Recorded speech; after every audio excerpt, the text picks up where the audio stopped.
తిరిగి బీసీ న్యూస్కి స్వాగతం. నెల్లూరు జిల్లా గూడూరు పట్టణంలోని శ్రీ చెన్నకేశవ స్వామి దేవస్థానంలో వార్షిక బ్రహ్మోత్సవాలు వైభవంగా జరుగుతున్నాయి. ఉత్సవాల్లో భాగంగా స్వామికి విశేష అలంకరణ ఏర్పాటు చేసి హనుమంత వాహనంపై కొలువు తీర్చి పంచహారతులు సమర్పించి పట్టణ పురవీధుల్లో గ్రామోత్సవం వైభవంగా నిర్వహించారు. భక్తులు గోవింద నామస్మరణ చేస్తూ స్వామివారిని దర్శించి తీర్థ ప్రసాదాలు స్వీకరించారు.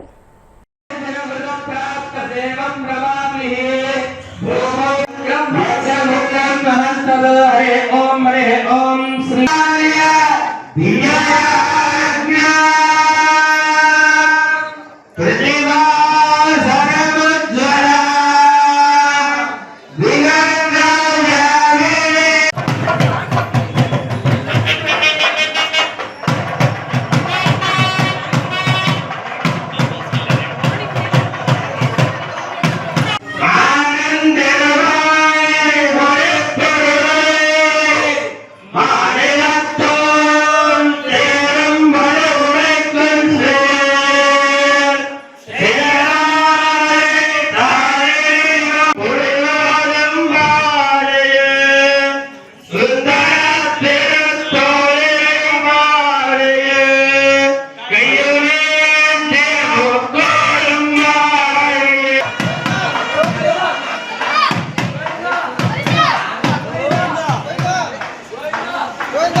సన్ను తెంచిన వారి నెల్ల ముందుదయతో బ్రోచి తీవని పన్నగా సారినే వినినే విన్నవించి తీని రామ సన్ను తెంచిన వారి నెల్ల ముందుదయతో బ్రోచి తీవని పన్నగా సారినే వినినే విన్నవించి తీని రామ. ప్రతి 3 నెలలకు ఒకసారి నిర్వహించే దిశ సమావేశంలో భాగంగా బాపట్ల జిల్లా కలెక్టరేట్లో సమీక్షా సమావేశం జరిగింది. జిల్లా అభివృద్ధి సమన్వయ పర్యవేక్షణ కమిటీ సమావేశంలో జిల్లా కలెక్టర్ వినోద్ కుమార్, ఎంపీ తిన్నేటి కృష్ణప్రసాద్, జిల్లా అధికారులు పాల్గొన్నారు. ఈ సందర్భంగా జిల్లా అభివృద్ధికి సంబంధించి పలు అంశాలపై చర్చించారు. సింబాలికల్ గా కలెక్టర్ గారు చేతుల మీద ఈరోజు కొన్ని పోషణ కిట్స్ డిస్ట్రిబ్యూట్ చేయడం జరిగింది. ఇవి అన్నీ 7 నియోజకవర్గాలకి చేరుతాయి. రేపు పెన్షన్ డే కాబట్టి రేపు కూడా సాంకేతికంగా ప్రతి గౌరవనీయులు అక్కడ మంత్రివర్గులు కానివ్వండి, ఎమ్మెల్యే గారు కానివ్వండి, అక్కడ కూడా కొన్ని పోషణ కిట్స్ రేపు అక్కడున్న ప్రెగ్నెంట్ లేడీస్ కానీ లాక్టేటింగ్ మదర్స్ని కానీ ఇవ్వాలని ఆలోచన. ఈరోజు చేరిపోతే బాగుంటుంది. అయితే ప్రతి నియోజకవర్గంలో సుమారు 3,500 నుంచి 4,500 వరకు ఈ కిట్స్ చేరుతాయి. మరి పౌష్టిక ఆహారం, హెల్దీ ఫుడ్, న్యూట్రిషియస్ ఫుడ్ ఉంటూ ఎవరైతే ప్రెగ్నెంట్ లేడీస్ ఉన్నారో ఈ సున్నితమైన ఈ సమయంలో వాళ్ళకి మంచి ఆరోగ్యం అవసరం. సైంటిఫిక్గా క్యాల్కులేట్ చేసిన డిఫరెంట్ కాంపోనెంట్స్తో సహా ఈ కిట్ తయారు చేయడం జరిగింది. ఇది మరి వాళ్ళతో ఇందాక రిక్వెస్ట్ చేసింది ఏంటంటే ఇది మీకోసం తయారు చేశారు, దయచేసి ఎవరికి ఇవ్వకండి, మీరే స్వాతంత్రాన్ని ఈ ఆహారం తీసుకోవాలి, ఇది మంచిది అని వాళ్ళకి చెప్పడం కూడా జరిగింది. ఇదే విధంగా అన్ని నియోజకవర్గాల్లో ఈ పోషన్ కిట్స్ పంపిణీ చేయడం జరిగింది. డిస్ట్రిబ్యూషన్ కార్యక్రమం జిల్లా కేంద్రంలో సాంకేతికంగా జరిగింది.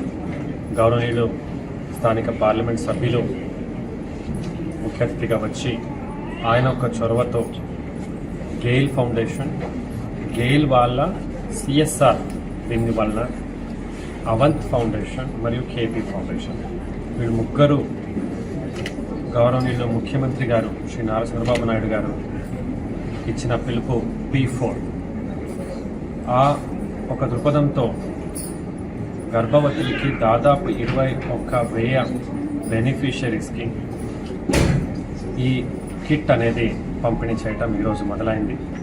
గౌరవనీయులు ఇన్ఛార్జ్ మంత్రులు శ్రీ కొలుసు పార్థసారథి గారు కూడా ఈ కార్యక్రమాన్ని చక్కగా అన్ని నియోజకవర్గాల స్థాయిలో ప్లాన్ చేసి కరెక్ట్ బెనిఫిషరీస్ని ఐడెంటిఫై చేసి వాళ్ళకి PHC స్థాయిలో మనం నమోదు చేసుకుని వాళ్ళకి ఇవ్వాలని ఆదేశాలు ఇవ్వడం జరిగింది. అంటే పోషణ్ అనేది కేంద్ర ప్రభుత్వం ఒక పథకం, గర్భవతులు, బాలింతలు, పిల్లల యొక్క న్యూట్రిషన్ స్టేటస్ బాగుండాలని తయారు చేసినటువంటి ఒక పథకం. అందులో ప్రభుత్వం తరఫున ఇవ్వాల్సినటువంటిది ఇవ్వడంతో పాటు అదనంగా ప్రజల ఒక భాగస్వామ్యం, ప్రైవేట్ వాళ్ళ భాగస్వామ్యం కూడా ఉండాలని తెలియచేయటం జరిగింది. అందులో మరి ముఖ్యంగా మహిళలకి ఉపయోగం పడే ఈ కార్యక్రమాన్ని తయారు చేసి ఇంప్లిమెంట్ చేస్తున్నటువంటి గౌరవనీయులు MP గారికి ప్రత్యేకమైన ధన్యవాదాలు తెలియజేస్తూ, ఇందులో ఉన్న బెనిఫిషరీస్ ఎవరెవరు PHC వారిగా DMHO గారు తయారు చేసి ఉన్నారు. మీరు ఆ PHC పరిధిలో నమోదు అయినటువంటి వాళ్ళు ఎవరు, ఆ లిస్టుని వాళ్ళు తెలియజేస్తారు. అక్కడ మీరు తెలుసుకొని ఈ లబ్ధిని పొంది సదుపయోగం చేసుకోవాలని నేను కోరుతూ మీ అందరి నుంచి సెలవు తీసుకుంటాను. కేంద్ర ప్రభుత్వం అన్ని విధాలుగా సహకారం అందిస్తున్నప్పటికీ ధాన్యం కొనుగోలులో రాష్ట్ర ప్రభుత్వం విఫలమైందని బీజేపీ తెలంగాణ రాష్ట్ర అధ్యక్షుడు రామచంద్రరావు విమర్శించారు. యాదాద్రి జిల్లా భువనగిరి మండలం హనుమాన్పురంలో ఆయన రైతు మోర్చా నాయకులతో కలిసి ధాన్యం కొనుగోలు కేంద్రాన్ని పరిశీలించారు. అనంతరం ఆయన మీడియాతో మాట్లాడుతూ రైతులు ఎవరూ అధైర్యపడవద్దని, బీజేపీ అండగా ఉంటుందని భరోసా ఇచ్చారు.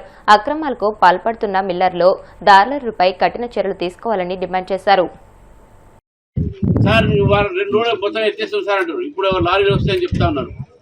నేను ఇక్కడ ఉన్నటువంటి యంత్రాంగం, ప్రభుత్వ యంత్రాంగం చెప్తా ఉన్నారు. ప్రభుత్వాన్ని కూడా కోరుతా ఉన్నాను. నేను రైస్ మిల్లర్లు, అదేవిధంగా ఈ దళారీలు మధ్యన ఉన్నటువంటి ఒక ఏదైతే కుమ్మక్కతనం అవుతుందో దానివల్ల ఈ పరిస్థితి ఈరోజు ఏర్పాటు పడింది రాష్ట్రంలో. ఒక ధాన్యమే ఒక ఒరే కాదు, ఈవెన్ మొక్కజొన్న కూడా అదేవిధంగా ఆదిలాబాద్ జిల్లాలో మొక్కజొన్న పరిస్థితి కూడా అదే ఉన్నది. రకరకాల పంటలకు MSP పెంచినప్పటికీ కూడా రాష్ట్ర ప్రభుత్వములో ఉన్నటువంటి కొంతమంది అధికారులు, దళారీలు, రైస్ మిల్లర్స్, కమిషన్ ఏజెంట్లు వీళ్ళందరూ కుమ్మక్కై రైతులకు అన్యాయం చేస్తూ ఉన్నారు. రైతులకు పరిస్థితి ఏ విధంగా అంటే తక్కువ ధరకు అమ్మడానికి వాళ్ళ మీద ప్రెషర్ పెడతా ఉన్నారు. అటువంటి పరిస్థితి ఇప్పుడు చెప్తా ఉన్నారు. టార్పాలిన్ పెట్టినా కూడా కింద పందికొక్కలు వస్తూ ఉన్నాయి, అడవి పందులు వస్తూ ఉన్నాయి, అడవి పందులు తింటా ఉన్నాయి. అవి ధాన్యం తీసుకొచ్చినట్టు ఒక క్వింటల్ ఉంటే అది సగం క్వింటల్ అయిపోతా ఉన్నది. ఇదే చేయబట్టి వానకు దడిచి ఎండకు ఎండి ఈరోజు ధాన్యము ఈ విధమైన పరిస్థితి ఉన్నదంటే ప్రభుత్వం ఎందుకు మేలుకోవట్లేదు? ప్రభుత్వం ఈ అగ్రికల్చర్ సెక్టార్ని, రైతాంగాన్ని మొత్తం మర్చిపోయి ఈరోజు వాళ్ళు చేసే పనులు ఏమున్నాయండి? రాజకీయాలు చేస్తూ ఉన్నారు. రైతులతో రాజకీయాలు గత ప్రభుత్వం చేసేది సరే, ఆ ప్రభుత్వం చేసినందుకు ఆ పాపాన వాళ్ళకి పాపం చేశారు కాబట్టి మీకేదో ఈ యొక్క అధికారం అంటారు. మరి మీరు కూడా ఏదో రైతులు మర్చిపోతే ఎట్లా? దయచేసి నేను రేవంత్ రెడ్డి గారిని, తుమ్మల నాగేశ్వర గారిని కోరుతా ఉన్నాను, రైతులకు ఇప్పుడు ఇమ్మీడియట్గా న్యాయం చేయండి. రైస్ మిల్లర్స్ ఎవరైతే సరే వాళ్ళ బాధలు వాళ్ళు పడుతున్నారు, కనీసము ఈ యొక్క రైస్ మిల్లర్స్ పిలిపించి మీరు వార్నింగ్ ఇచ్చి లిఫ్ట్ చేయమని ఎందుకు చెప్పట్లేదు? ప్రభుత్వాన్ని ఎందుకు ఈ పని చేయట్లేదు? ఎందుకు 1 మంత్ ఆగాల్సి వస్తుంది? చివరికి దాన్ని మళ్ళీ సెంట్రల్ గవర్నమెంటే మళ్ళీ ప్రొక్యూర్ చేసేది 100%. మళ్ళీ మీరే ఇస్తాం మళ్ళీ మీకు దాని పైసలు.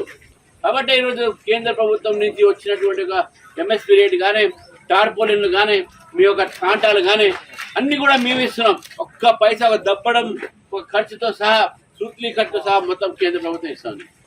కానీ రాష్ట్ర ప్రభుత్వం వైఖరి రైతాంగ వ్యతిరేక వైఖరిగా ఉంది. కాబట్టి ఇప్పటికైనా తుమ్మల నాగేశ్వరరావు గారు, రేవంత్ రెడ్డి గారు ఇద్దరు మీరు రైతులను పట్టించుకోవాలి. పట్టించుకోకపోతే రైతులు సంబంధించిన దాంట్లో భారతీయ జనతా పార్టీ తప్పకుండా దీనిపైన మేము ఆందోళన చేస్తాము. మా కిసాన్ మోర్చా కూడా దీని ముందు ఉండి రైతుల పక్షాన ఉంటుందని చెప్పేసి కూడా ఈ సంవత్సరం తెలుసు. మరొకసారి ఈ మొక్కను చూడండి, మీరు చూడండి ఏ విధంగా పాపం మీ ముందే ఇచ్చిన ఇవన్నీ ఈ యొక్క ధాన్యం వాళ్ళు తీసుకొని ఎంత వాళ్ళ కళ్ళలో నీళ్ళు పెట్టుకుంటా ఉన్నారు. అలా కంట్లో నీళ్లు ఈరోజు రేవంత్ రెడ్డి గారు అదేవిధంగా తుమ్మల నాగేశ్వరరావు గారు చూడాల్సిన అవసరం ఉంది. ఆ రైతాంగాన్ని నేను కూడా కోరుతా ఉన్నాను. మేము మీతో ఉన్నాము. వార్తలు ముగించే ముందు ముఖ్యాంశాలు మరొకసారి.